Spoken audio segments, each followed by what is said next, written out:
আসসালামু আলাইকুম, welcome back to my channel. I am Rubina Alamgir. আপনাদের সাথে একটি নতুন ব্লগ ভিডিও নিয়ে হাজির হয়ে গেলাম। অবশ্যই সবাই আমার চ্যানেলটি সাবস্ক্রাইব করবেন, লাইক করবেন, কমেন্ট করবেন, শেয়ার করবেন। আমার ভুল ত্রুটিগুলো ক্ষমা করে দেবেন। সো মুরগি আর হচ্ছে চিংড়ি মাছ ঘরের মধ্যে থাকেই। এর থেকে আরও বড় বড় চিংড়ি মাছ, একদম এই ভুল সমান বড় চিংড়ি মাছও আনা হয় ঘরে। কিন্তু চিংড়ি মাছের খাঁচা টাচা ফালানোর পরে হয়ে যায় ইচা মাছ।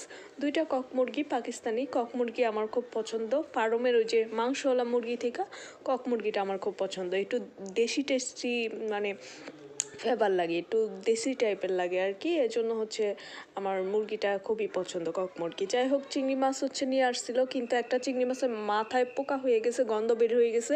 মানে ওই দোকানদার চিটিং করে ফিটিং করে মাছটা দিয়ে দিছে। যাই হোক, বাজারটা যেহেতু বাসার পাশেই ছিল, চিংড়ি মাছ নিয়ে যাওয়ার পর হচ্ছে ওই চিংড়ি মাছের বিনিময়ে 140 টাকা ধরাই দিল। 3টা আছে আর একটা চিংড়ি মাছ ফেরত। আপেল, এই ছোটো আপেলগুলো আমার পছন্দ, খেতেও মজা এবং কি টাটকা। তারপর হচ্ছে ডালিম ফল আসলে ঘরের সবারই রক্ত শূন্যতা, খাওয়া উচিত। আর তাছাড়া রোজা ছিলাম, রোজার মধ্যে ডালিম ফলটা লাগে। খেজুরটা ছাড়া তো ইফতার ভাবাই যায় না।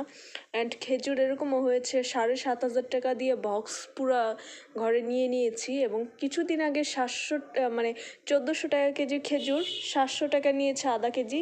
আজকে শুধু একবার ইফতারি করব, এজন্য হচ্ছে এই অল্প কিছু খেজুর 200 টাকা, মানে এতটুক। তারপরেও কিন্তু ভালো না খেজুরগুলা, দেখেই বুঝতে পারছেন একদম নরম। যাই হোক, এগুলোই রিজিক। তো রিজিক আসলে আল্লাহ প্রদত্ত, কীভাবে যে কী হয়ে যায় আমি ভাবিও নি। আমি ভেবেছি ইফতারের সময় মা সেহরিতে ওই যে মুরগির মাংস রান্না করছে, শাক সবজি রান্না করছে, ডাইরেক্ট পানি খেয়ে ভাত খেয়ে ফেলবো নামাজ পড়ে।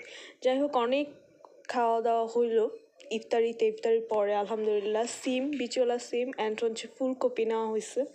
ফুলকপি আসলে টমেটো আলু দিয়ে একটু রান্না টান্না করলে ভালোই লাগে। আর হচ্ছে নতুন আলুর ভর্তা কিন্তু ভীষণ মজা, গরম ভাত দিয়ে খেতে। প্রচুর ঠান্ডা লেগে গেল।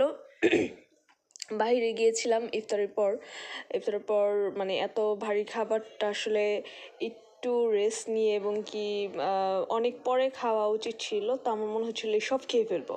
হ্যাঁ, তো আমি ভুলেই গেছি ইফতারিতে মুড়ি মাখা খেয়েছি, ডাব খাইলাম, তারপর হচ্ছে ইসবগুলি বুসির শরবত খাওয়া হয়েছে, ফলমূল খাওয়া হয়েছে, খেজুর খাওয়া হয়েছে। আমার রিজিকে যা ছিল, আমার শর্ট ভিডিওতে তো আমি শেয়ারই করেছি। যাই হোক, খাচ্ছি। তা আমি ট্রাই করতেছিলাম যে সব খাবারগুলো আমি টেস্ট করব। তো আমি সব খাবারই আসলে টেস্ট করছি। এই কারিটা আমার ভীষণ রকমের ভালো লাগছে খেতে। অ্যান্ড আমি হচ্ছে ভেজিটেবল যে চাইনিজ সবজিটা, এটা আমার পছন্দ। মাঝে মাঝে আমি হচ্ছে কি ওই সবজিটা বাসায় রান্না করি, বা হচ্ছে আমি শুধু সবজিটা রেস্টুরেন্ট থেকে কিনে নিয়ে আসি খাওয়ার জন্য। আমার ভীষণ ভালো লাগে এই চিকেন কারি আর সবজিটা মিক্স করে একসাথে খাচ্ছিলাম। আমি সব খাবারই খাচ্ছিলাম। আর কেসিনো সালাদটা তো ভীষণ টেস্টি ছিল। যাই হোক, অনেক খেলাম আলহামদুলিল্লাহ ভাই।